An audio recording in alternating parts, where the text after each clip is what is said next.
Hey everyone, welcome back to another Wednesday evening live stream. Shower door professionals, just hanging out together on a Wednesday. Why not? Someone's got to do it, and we're just the crew to do it.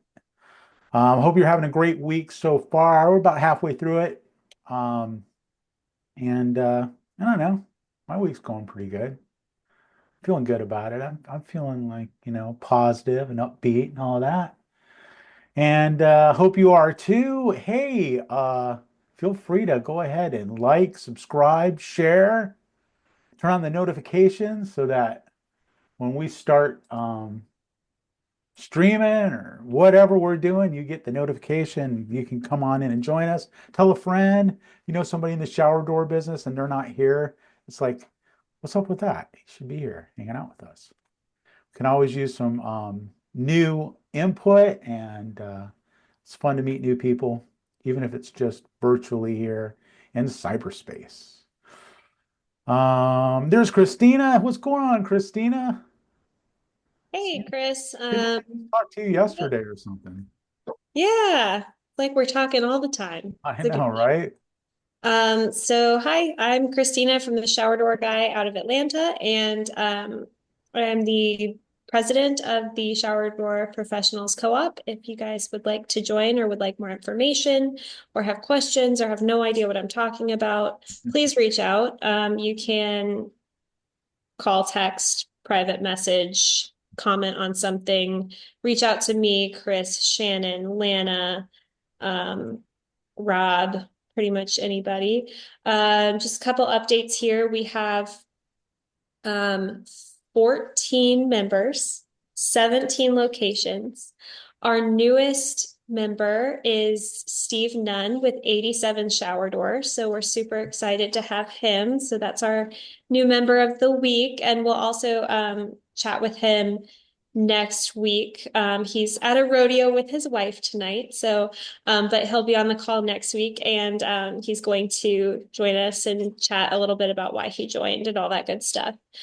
And let's see. We have a great webpage on our website at showerdoorprofessionals.com, and there's a member benefit page. So again, if you don't know what I'm talking about, please go to showerdoorprofessionals.com and click on benefits, and you'll see, kind of what we're about. You'll get a good sense of what's going on. This co-op is going a million different directions all the time, and it's really fun because there's so much excitement, so much opportunity, so much involvement. So plug yourself in, get involved, phone a friend, any of those things. Next week, we are having Glazer Software as a guest. That is going to be Andy Reid with Glazer Software. As a reminder, a couple of weeks ago, we had Brittany and Jason from True Light showing True Shower software. Um, we're not like intentionally software heavy, but I think it's kind of a theme for all of our businesses to kind of become a little bit more efficient in all of the ways that we can. If you don't have a software, you're looking for what options there are in the market, these are great calls to look at, and they'll also be posted on YouTube and uh, Spotify and all of that good stuff. I do want to just quick prayers for the Landa family. Um, Please, we all know Adrian. We love Adrian, and he's been such a delight on these calls, has a lot of good knowledge. He's been a great member of these calls. Please keep him and his family in your thoughts and prayers right now. And would also like to announce Morgan Miller of Hanover Glass is um, our event planning chair. So she's going to be planning an event for us. So there's more on that coming up. She does need some help. So if you are a member of the co-op and you're looking to plug yourself in, that would be a really good place to do so. And then we have been speaking with Jerry Bierman of Alluring Glass as well, and he's really interested in education. He's got a lot of great insight. We're really lucky to know him and have him work with us on some things. So more to come on that as well. And I think I have just about bored everybody to tears. So anything else, Chris? No, that's great. And I just want to kind of touch on that event thing. We were talking about trying to throw together an event coming this spring for shower door professionals. So just our own private event. And that was a little overly ambitious. I think with that, we really weren't able to pull that off. I mean, we're kind of realizing, it's like February and uh, I don't know. I don't think it's going to happen. So we're just kind of backed off that, and we're kind of regrouping and looking at really putting together a bona fide event that everybody can plan, get on your calendar, make travel arrangements, and really have something solid to do. So Morgan's kind of helping us to head that up. So that will be announced when we've got some solid information for you. But I know we're definitely planning on putting something together for Glass Build. So we'll definitely have a get together there, something, kind of big and spectacular like we did last time. So we'll keep you up to date on that. We haven't really have that solid yet, but there are events that are being thought about, planned out, and we want to make sure that when we do something that it meets our standards, because we have high standards. So thanks again, Christina, for your leadership on that. Thanks, Morgan, for stepping up to the plate to help us with that. She's got a lot of experience in putting together events. So she's kind of bringing us back down to earth. It's like, hey, come on, guys, let's be serious about this. You want to do something serious, it's going to take a while to put together. So it's good to have people like that on board. And if you're not on board yet, what are you doing? It's like you should jump on the co-op train. It's happening. So yeah, thanks again. And moving right along here, we are going to be talking a little bit about safety. I mean, this is something we really don't talk enough about, really. And I want to make sure that I take time on a regular basis to bring up this topic because it's super, super important, as you know. And we have a lot of fun and we talk about a lot of crazy stuff, but this is a huge topic. And I'd like to hear about how you guys are approaching this in your businesses. So, what safety program do you have in place? Are you having regular safety meetings? How often? Are you doing that every week, every month, every day? And let's talk about PPE, personal protective equipment. What do you require? What are you providing? Have you found something awesome that's helping to keep your peoples safe in the field, in the shop? Go. Who wants to Well, first? I'll start it off All right. with what we used to do. This might not be in the realm. I was the most unsafest non-gear wearing person, and some of my friends that still are in the shop are. And one of the things we highlighted that we used to not care about was grinding with a disc and just being one bad dude with what he could do in the shop and how fast he could do it. But then learning from the 10, 20, 30-year guys that talk about the respiratory issues, the actual chemicals that are coming off of these grinders, forcing them to wear these masks. Like that was something that had to be learned from us backwards, from starting off with no regulations and no anything. And that was a super important one that we put into place now. People were rarely wearing gloves, and that was something we had to implement, going through all the different types of gloves in the shop. And the old guys that can handle glass like nothing and never cut themselves. But as you start getting new people in, all of a sudden a guy who's really good 6 months in slices himself because he doesn't have all these managing techniques of this weight and what shifts and how different pieces kind of feel when you turn them ways and how sharp a plate glass really is. And like we've lost some good guys that would have been really good employees long term if they had a chance to experience get comfortable with the glass versus cutting themselves early and getting that fear, and then they never really got them back as a all-in employee like they were when they first started.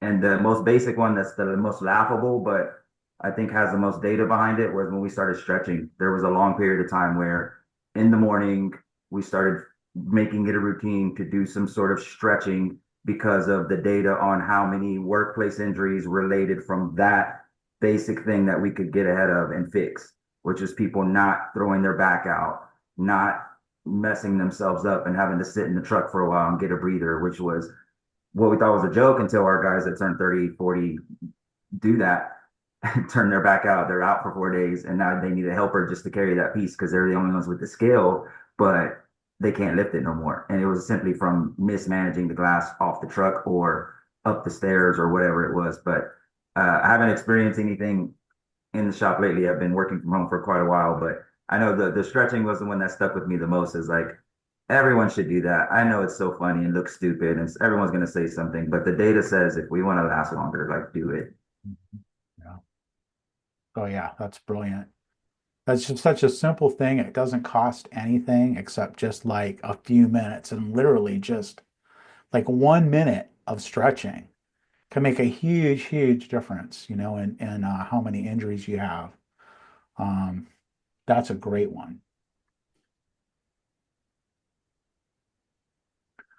I remember being, when I was just a pup, apprentice, or even before I was an apprentice, being out, working and like, when you're like 20, you think you're indestructible, and be like bang on something with my hand.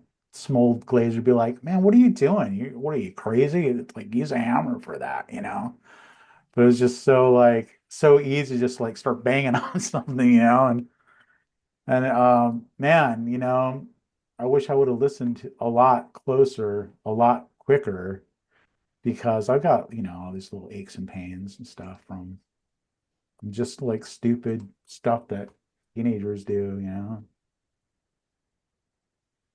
So I'll date myself. Yeah. When I first started, you wore white coveralls. You didn't have gloves. You had I think we were 6x6 rubber pads that you grip the glass with, and that's how you carried it. Gloves didn't exist. Yeah. Is that back when you used like leather straps to carry glass? I didn't have them, but my competitor did. They had the slings they put underneath them and picked them up. Slings, yeah, like leather slings. It's like, And you didn't trust the suction cup farther than they could throw. no, well, I remember my dad had the suction cups with the just a little lever. Oh yeah. You just flip the lever, man. That was it. It's like hope for the I still got a box of them. They got 3 pads on there, and the only time you use those was when you're in front of the opening and you pick it up, put the glass in. Yeah, you didn't like walk around with it or you wouldn't walk around with what you did today. Oh, true. Do you guys ever file, or how frequently do you file workers' comp? And do you do it for a paper cut, or do you do it for everything? Or just when somebody's in urgent care? Like when do you engage in workers' comp claims? We've got, unfortunately, a lot of experience with workers' comp for the past 3 years. So our insurance rates are all screwed up right now for silly things on workers' comp. But it became such a thing that we had to start documenting such silly things. But, like we weren't sure if the guys were coming after us or like what the hell's going on here for a little while. So we were like, okay, like we need to know, is this a workers' comp thing or is this just a thing like you slept wrong or something, like, but as soon as it got to the point for a while where as soon as they said something was hurting, we had to fill something out immediately because our workers' comp, if you did it, it started getting questionable if you waited a couple of days or anything like that. And then it got real iffy and touchy and then right now we have people that are going to workers' comp stuff, and it's like they're capable of doing more, but workers' comp has them so limited. But as macho men, it's like, what can we really do, and what are we not supposed to do? And then trying to follow the doctor's orders versus what they're doing, and then it's interesting. But we've got to the point where we have to do a lot, and we have to have a discussion with them like, hey, we're filling this workers' compound, and if you want to go this route, like it's going to be a long process, and it's going to like you're not going to be able to do anything if we don't have work for you because you get put on light duty. We don't have work for you, and it's Yeah, not they fun, took an to say office the job. least. And we don't have office jobs, Yeah, that's right. so you don't have work essentially at that point, Yeah. And so it's tricky. It's not tricky, but it's annoying, and it's a fine line sometimes, and it's a very clear discussion when they say something. Well, I mean, getting back to what Christina was asking, it's like, so there's kind of there's always a tipping point. Mm-hmm. How badly are you injured? Do you need a workers' comp claim? Do you just What's the need first first aid? aid in the shop? And I'm sure Well, you guys all have like plenty of like first aid boxes all over the place, one in every truck, one in every room, plenty of band-aids and stuff like that. So what about that? How do you make those decisions? I have had several workers' comp claims over the years, minor ones, and I've learned a lot, just in communicating with my insurance agent. I remember one of the first ones, one of the guys cut his finger really bad and had some tendon damage. And it was like really early in my ownership. And the doctor said he couldn't work. And um, I didn't even know about light duty. My agent, he was off for several weeks. My agent said, "Can he answer the phone? You got to get him back in as quickly as possible, um, even though you don't have a lot of light duty stuff." I had a couple guys that faked injuries because they wanted a day off. But Christina, to your point, I've been all over the board on that too. I have paid if they needed stitches, I hadn't turned it in. We threw out a little report in the office, but because so many things that impact your rate, or they call it your mod. Um, we've been lucky. We have regular safety meetings. Anytime we're doing a job, if we're working off a lift or we need harnesses, we have a really in-depth kind of a meeting. Each week, we talk about safety. Chris, to your point, we have first aid kits everywhere, but the decision to turn it in or not turn it in can really impact you. My agent, she has told me that you have to turn it in, but listen, I'd rather pay $500 or $800 to the person getting stitched, to the doc in the I box think you call that a versus, first aid. Yeah, urgent care or whatever. Yeah. yeah, versus when that mod got up over a couple of the guys faking injury, um, it took us a long time to bring it back.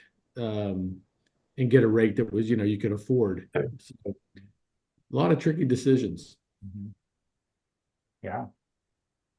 our mod is about as high as it can probably get right now, and it's not fun, because we've had a report the last 3 years, and we had another one this year.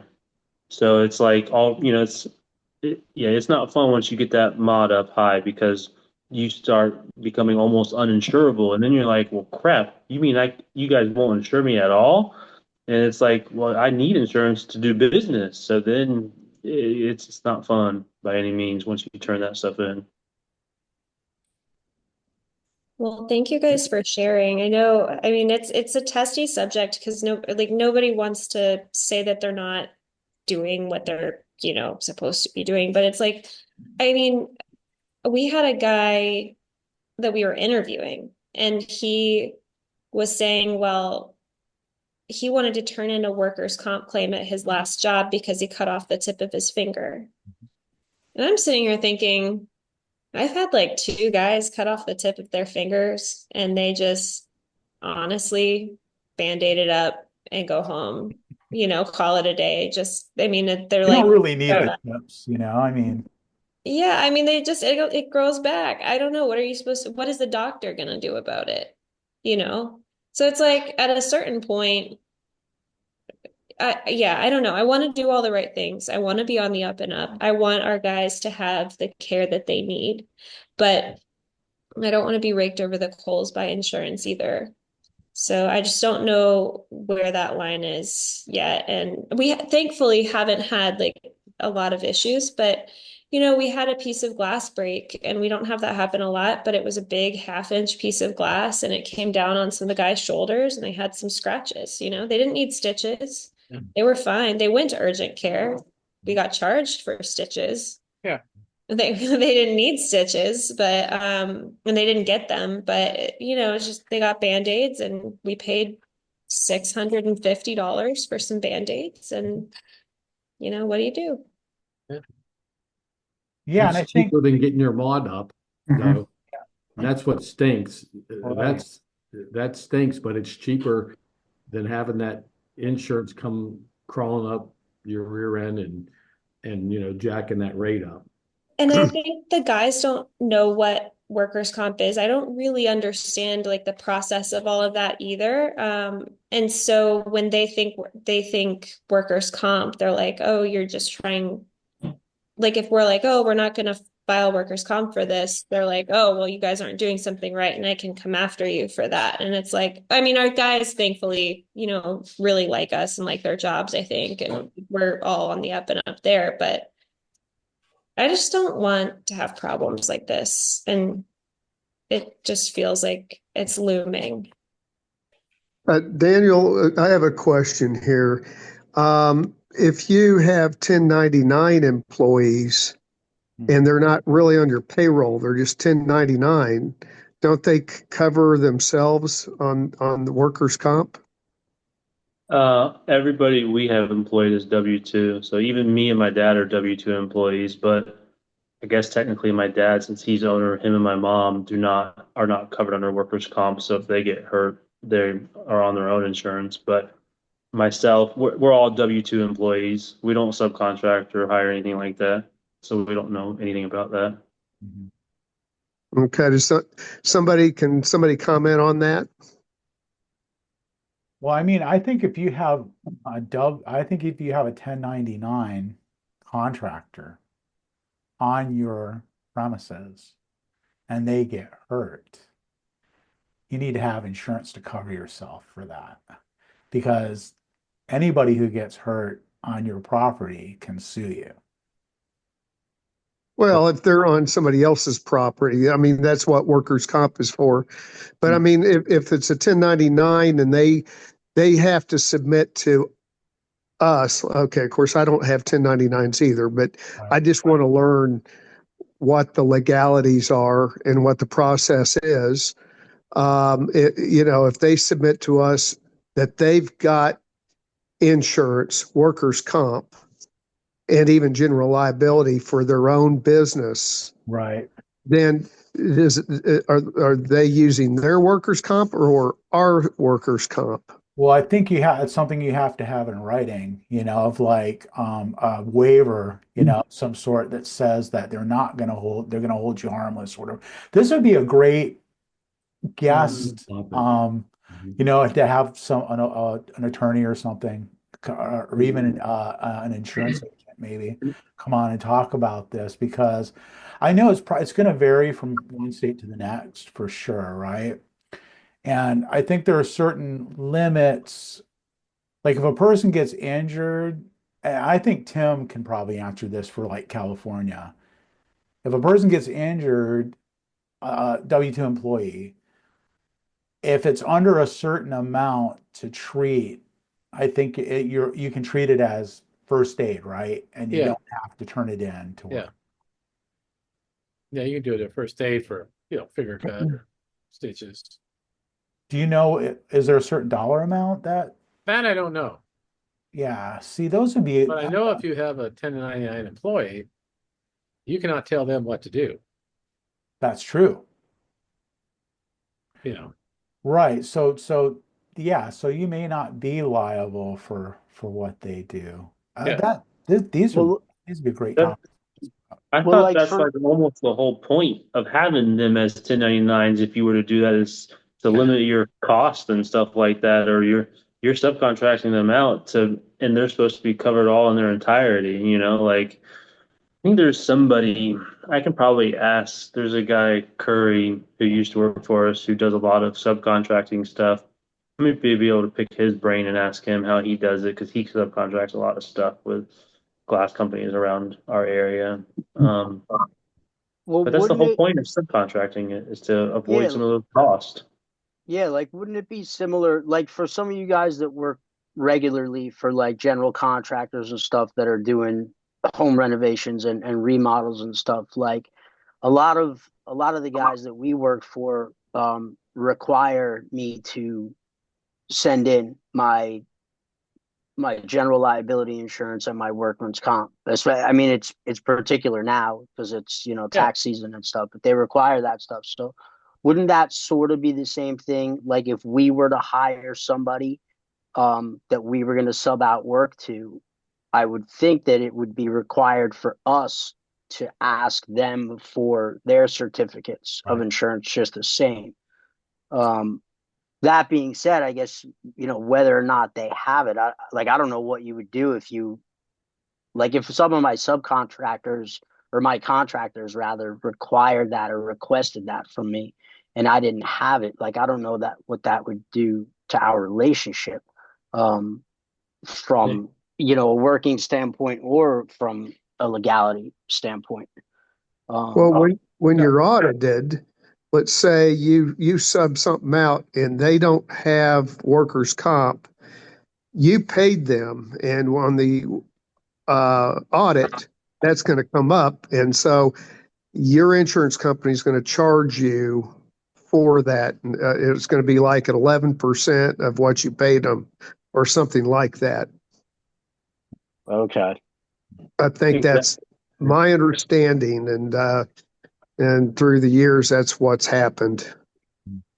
I think that's probably pretty much right because like when we had a builder that thought we didn't have our insurance renewed or something like that, and so they took out a particular percentage from the invoice and back charged us essentially to cover their audit when they so say if we didn't have insurance, they had to provide insurance for us essentially to cover that period. So they would back charge us on it to cover themselves.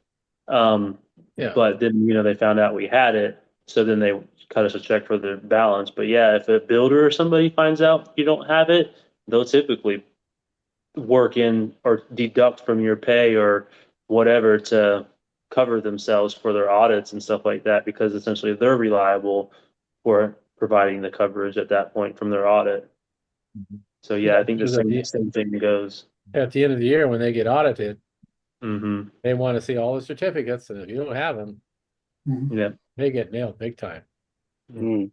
Hey, Morgan, it looked like you were going to say something. Yeah, I was just going to say the same thing, that if you're working with, when we first started, we had employees, but we had one guy who was we were subbing our heavy frameless shower doors. We now don't do that anymore. We don't sub to anybody, but in the first like 6 months to a year. And the challenge is he was one guy, one truck, therefore not required to have workers' comp for himself because he was the owner of the company and only did his own work. Even though we were not the only company he did work for, anytime we paid him, that dollar amount was included in our workers' comp audit at the end of the year. They rolled that right back in. So we ended up having to pay. One of the primary reasons we stopped doing it, also because I had no control over his schedule.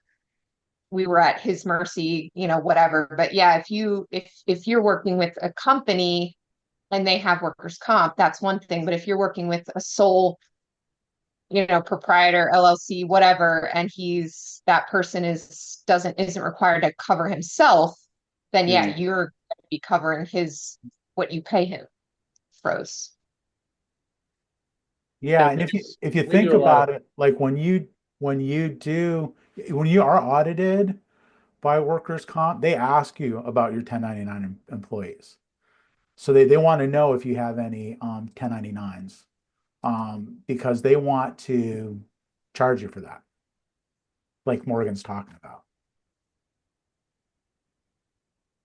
A lot of these companies we do work for, if they don't have all your certificates in the system, the computer won't spit out a check to you. They won't pay you. Yeah, that's it's getting really tight now. I mean, things are not the way they were 10 years ago, we or do 5 years ago. Yeah, we do work for InShape, and if they don't have the insurance stuff in their system, they won't pay you.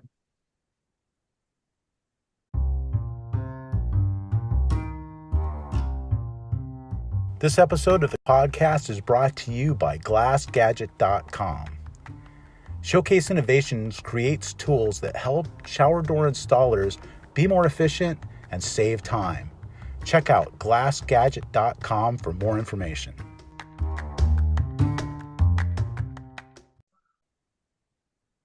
That's all really good information. And I like going back a couple topics, distinguishing the difference between first aid and like urgent care and emergency services. I think that is really a big distinction, and those are where the lines begin. So, and then, yeah, Dad will just need to look at our audit and make sure we're like filling all the fields out correctly and all that good stuff. But I think we're okay. We don't have 1099s.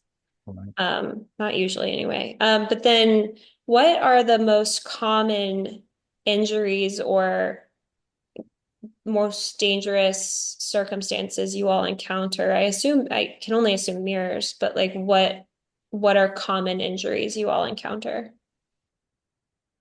The ones we've recently dealt with, since I have a good history of this, unfortunately, right now, like, and it's kind of contemplating at this moment, like, should we have just maybe paid for some physical therapy for the guys? Like, what's the cost of getting them to just send them to some physical therapy? Because we've got some older gentlemen that work for us that, and they have shoulder issues and they have leg issues and pains, but it's just pains and issues. And it's like, then they do one little job and it tweaks it a little bit and they just need a little work to it. So it's like, and then there was essentially my situation a while back where I had a mirror break and fall on me and it almost took my hand off. So it cut an artery, 6 tendons, and a nerve.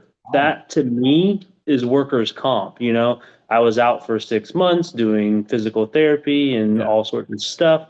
There's I think the bill was like $150,000 to $180,000 in medical bills, and then the damn insurance companies negotiate it down to like $50,000, and you're like, what the heck? How'd you do that? But that's beside the point. But that to me is like a workers' comp thing. When you have a mirror fall on you and you have your hand almost sliced off, that to me is workers' comp. These little nagging injuries, it's like, do you maybe even want to pay them for just some physical therapy on the side? Like if you can go somewhere, or a chiropractor versus filing a claim for it. But I would assume you have to have a discussion with them about that before, like to the extent of the injury that they're thinking of, because that probably would have saved us a couple years on our mod. Mine was for sure workers' comp, that was interesting. But those things, that's the thing we deal with a lot, is the little nagging ones that are just tweaks and sprains and things like that. And then, that's the most common ones we have, from lifting heavy objects. Yeah. And then the dangerous ones where we had a mirror break in half and fall on my arm and tried to take it off. So that's the most ones that we've dealt with. Up here in Minnesota, it's mostly slips and falls due to ice or like tool injuries. It's usually not the glass and dealing with like dangerous materials that cause the issue. It's the tools that are slipping, knives, whatever that is. But one thing I want to encourage everyone to do is to check with your insurance company. Years ago, we changed. Oh, I lost my audio. We changed the insurance company that we used, and they had a program that was a nurse line. And what that did is triaged as part of our procedures for all of our staff. If there's simple as a paper cut to falling off a ladder, you call this nurse line and they provide, not emergency room recommendations if you need it, but specialist type recommendations if it needs it. They'll say, hey, let's first aid, let's follow up with it. They work it through a work comp claim, of a work injury report. We go through our HR practices and everything. But what that really did is ended up saving us in the liability of making a call for somebody that's not really our call. If they're injured, they're injured. And then also sent them through if it's a knee injury, they're going to a specialist and they're getting back on their feet a lot faster than muscle relaxers and potential instant surgery recommendations of the emergency room. And that's really helped us over time here. Excellent. That's super good. Thanks for sharing that, Sam. Yep. For those of you who provide insurance, full benefits and things like that, how does that have any effect on workers' comp or play into workers' comp at all, or is that entirely separate? Separate.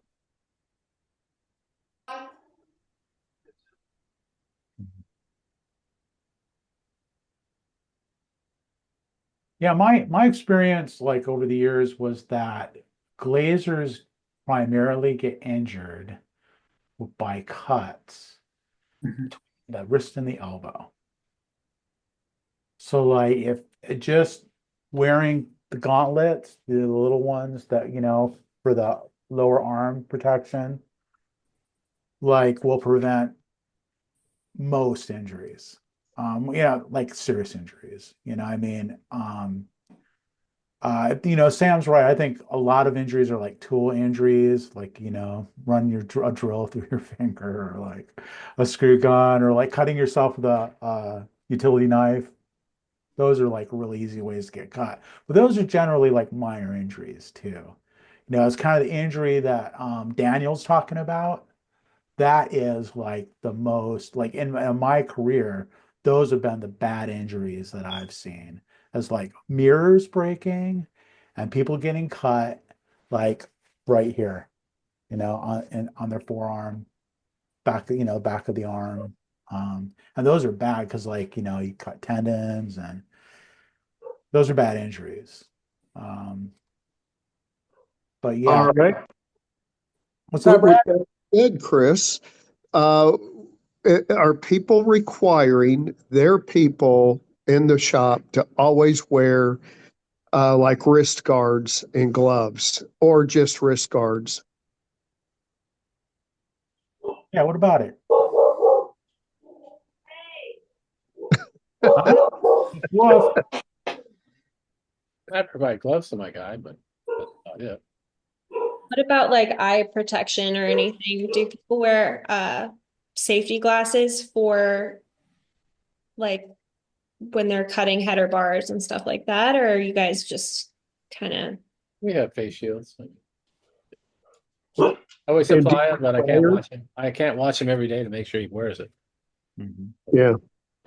Every new employee gets, probably 2 pair of gloves, eyeglasses. I have shields in the shop.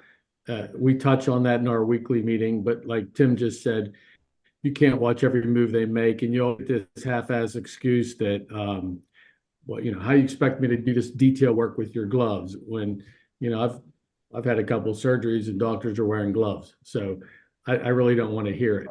But you can't watch them all the time. But I think it's a constant theme of encouraging, bringing it up, talking about it week in, week out, and just hope to God that they heed most of that advice. Okay, well, just to let everybody know, I had an eye injury recently, not related to business. But it makes me think a lot about my guys. And, if glass broke and they get broken glass in their eye, boy, that's going to be major for your business, my business, or your business, whoever. And I mean, if somebody loses an eye, that's going to be a horrific situation. I'm at the point now where I really want my guys to always wear eye protection. And you know, there's nice eye protection out there. It doesn't have to be something uncomfortable and cheaply made.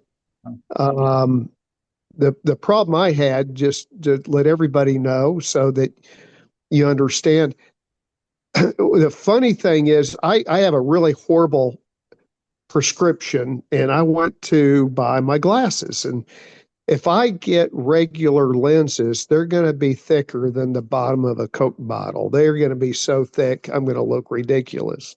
So I get the ultra thin that still looks thick.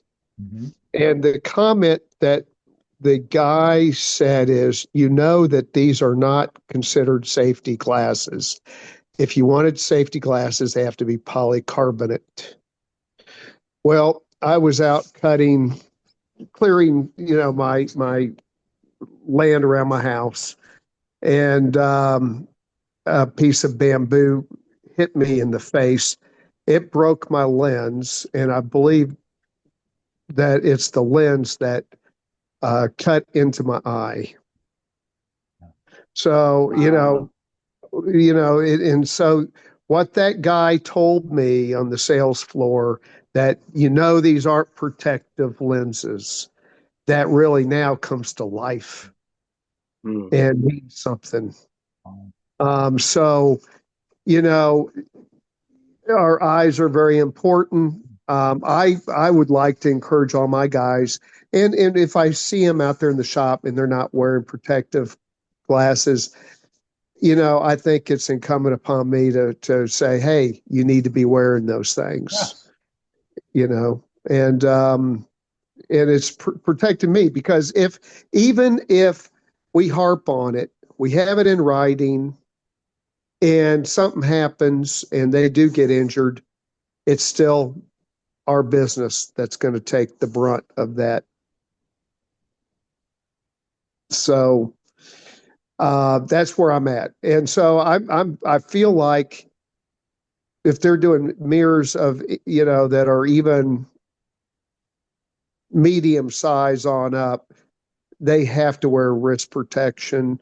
And I think just daily they need to be wearing eye protection. Now, is that fair? Or is anybody adhering to anything like that? You know, I can tell you, like, my experience so I came out of commercial glass. So my experience up until when I went into business for myself was all like on high rises mostly. And that's been a long time ago. But even 20 years ago, general contractors were requiring people to wear, say, eye protection 100%. And a lot of times, like hard, you know, you'd have to have a hard hat, you'd have to have safety glasses, Yeah. 100%. And it didn't matter if you're like in a room where nothing could fall on you, or what detail you were on. And there was a safety guy, and all he did was all day long go around, hey, put on your hard hat, hey, put on your safety glasses. That's what he did all day long. The safety guy. So you know, I don't think it's unreasonable to require people to be safe, or to be constantly hounding them to be safe. I mean, I think there are probably a lot of people who didn't get hurt in the past decade because someone was constantly hounding them to be safe, you know? And if that is true, I think it's worth it. You know, I mean, I really do. And I hate, it bothered me. I didn't want to wear my hard hat all the time. I didn't want to wear safety glasses all the time. But he did. But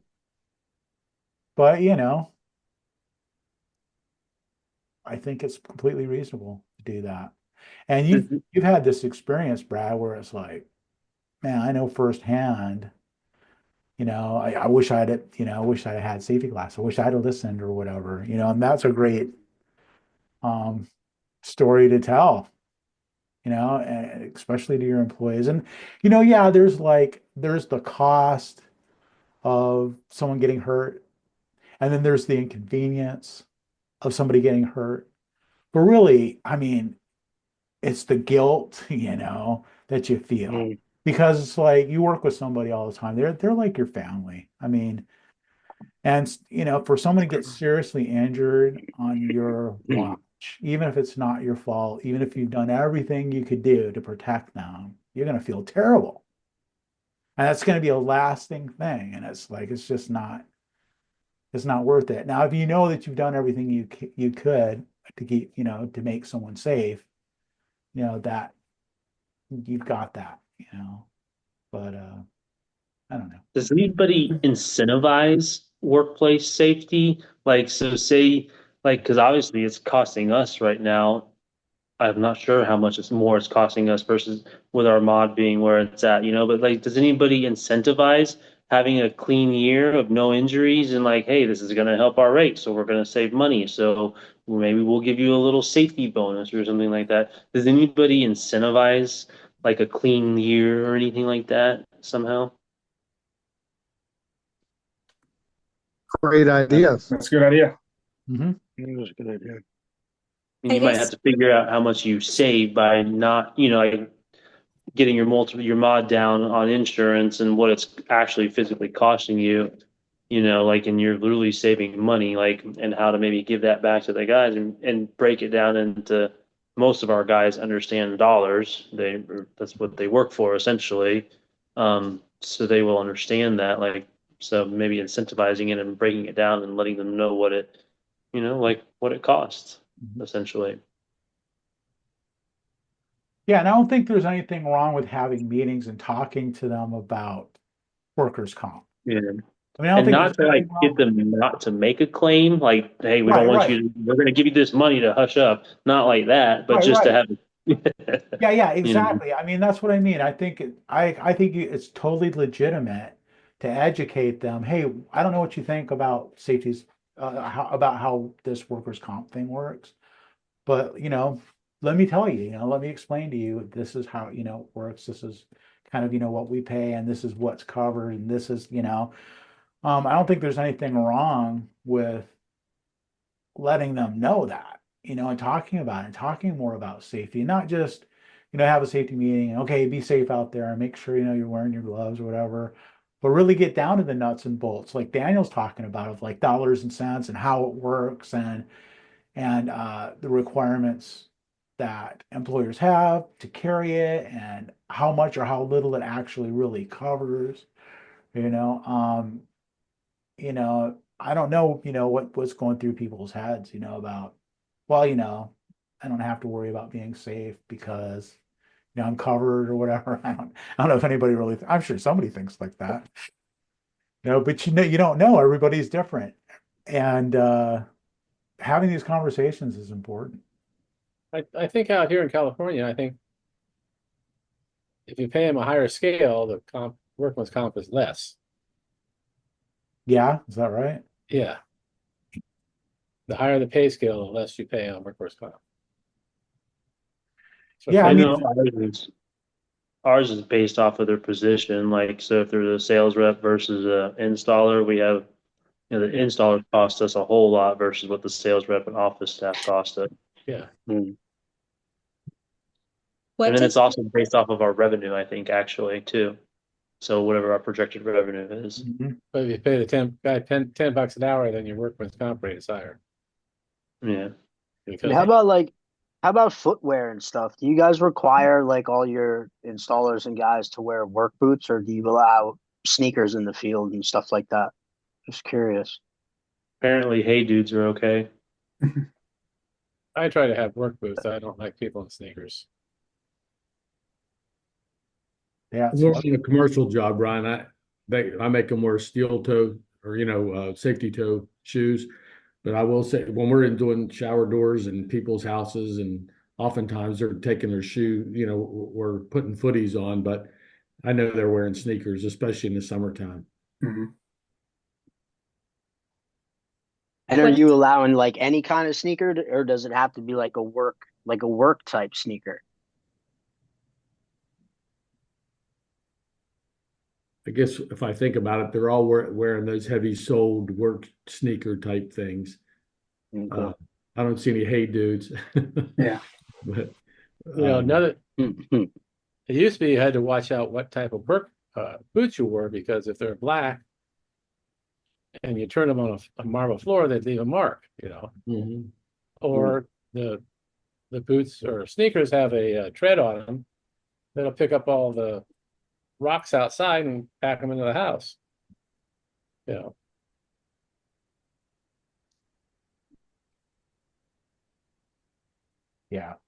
Yep. Foot protection is another, big one. We're fortunate, like most of us are mostly shower door people here. Yeah. And so that's one of the real advantages of this type of work is that it's not nearly as hazardous as what a lot of glazers have to do. The working conditions are much better, than think back, like I was saying, doing Oh yeah. commercial glass work was brutal.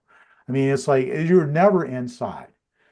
You're like on this building, and as soon as the window gets put in, you're done there. You're going Yeah. to, you're going outside again.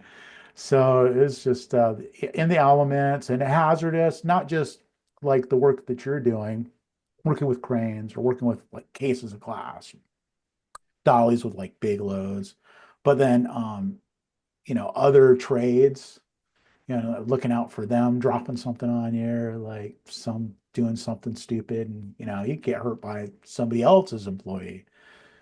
So working in the shower door business, so you're like working in people's homes mostly, and indoors all the time, and working with safety glass pretty much all the time, unless you're doing mirrors, which people do, and a lot of us like Tim, they do everything. So, but like I say, I mean, it's pretty sweet, I think. That's one of the reasons why we like the residential side. And like people ask us, why don't we do more commercial or something? And it's we like the less restrictions on it. Like we don't want to deal with OSHA. We don't want that. We want it to be easy for us and our guys and stuff like that. We don't want a strict work environment, but we still like it's a fine line. As you're small, it's okay, but if you want to scale, it's like where do you start to balance that workplace safety with scaling and dealing with more people that don't, that aren't close to you like that, like Bill and them, they've got to deal with safety at a much larger scale because they just got all sorts of people probably.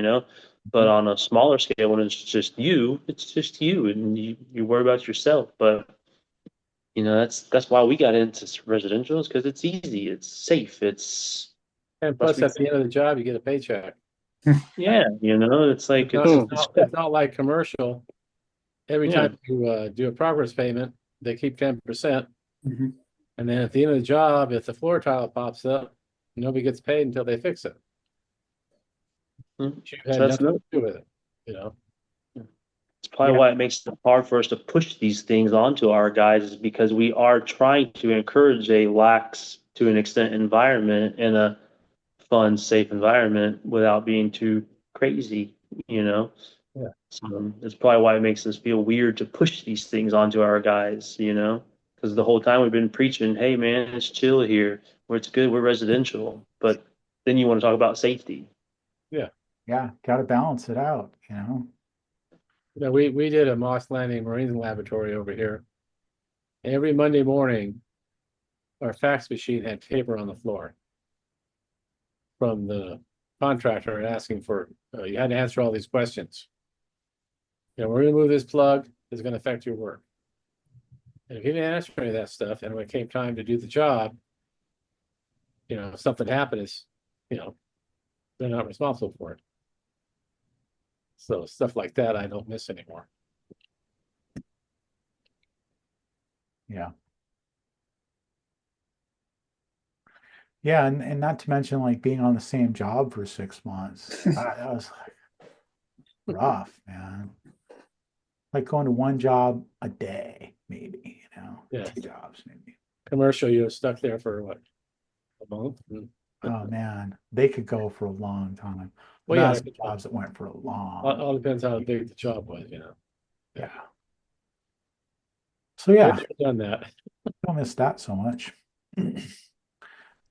What does your internal reporting form look like? Even if whether you file workers' comp or not, what does your internal reporting or record keeping look like for injuries? Question. Good question. I'll let my brother fill it out, so I don't know. It's the same form that you would submit to the work comp company, just so it's teed up and ready if it becomes a work comp claim. That way you have all the information, all of the ours has a place for like a supervisor who got reported to, and then any witnesses that may need to be called by the insurance company to understand, the situation and everything in between. And usually your work comp company should either have an online submission form that you can, copy paste into a Word doc, or provide a PDF that you can have on hand. That's what we do. We'll do that, and then we'll put it in their file, their employee file. And that's because that covers your rear end, if like something develops into something else, which injuries sometimes can, right? I mean, even just like a little cut can become infected, and it can be a problem. And if you haven't done some kind of reporting, then that doesn't look good.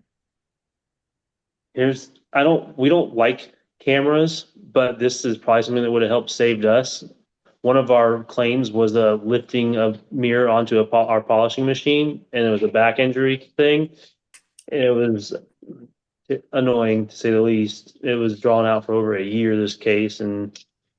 But anyways, maybe having cameras in your shop to like record things and stuff like that, especially if you have machinery where people are operating it, to document what they're doing. And they say they had an injury, you can be like, okay, well, let's watch the footage and see, did you get help? Like, you're sort of required to get help to lift this thing up onto the machine, or did you do it on your own will? So that's probably something that could save a lot of people, is maybe having some cameras. I know it feels invasive, but it could actually save you what it could have saved us on this one issue. Yeah, but the thing is, even if they totally do the wrong thing and hurt themselves, they're still, Yeah. Mm-hmm. I mean, just so that, Gives you at least one leg to maybe stand on. Maybe not two, but one. yeah, yep. And even if somebody does something stupid, completely just, You're still responsible for their stupidity, so just don't hire them. yeah, that's I got one guy that did that. yeah. Did something stupid? Did something stupid. Stupid. I How did always that tell my happen? wife when she's driving, watch out for stupid, it'll run into you. The t-shirt, I'm with He stupid. goes to stand up, he leans on the toilet seat, and he goes, and down he goes on his knee. Right. Right. That's stupid. That's stupid. And I have to remind y'all, like, shower door professionals live stream is for entertainment purposes only. None of this is legal advice. We don't know anything about the law. We know how to do shower doors. Yeah. So it's like, Sometimes. don't take legal advice from us. If you do, you're stupid. But hey, you know what? If you are talking to your agent, your insurance agent or whatever, and you think of this, see if they want to come on and do a presentation, talk to us about all this. I mean, it'd be cool to have somebody who really is an expert in this field that we can ask questions to and clear some stuff up, get us all on the right page. It'd be cool. But next week, it's all about Glazer software. You should definitely come back and check that out. It's gonna be cool. We're gonna see what they do, and yeah, who knows? Maybe it's something that can help you in your business. So with that, I'm gonna bid you all a good evening. Good evening. And hope to see you again next week. Same time, same We'll channel. be here. All right. Have a good one, everyone. Yep. Yeah. Thank you all. Night, good night, everybody. Good night, everybody.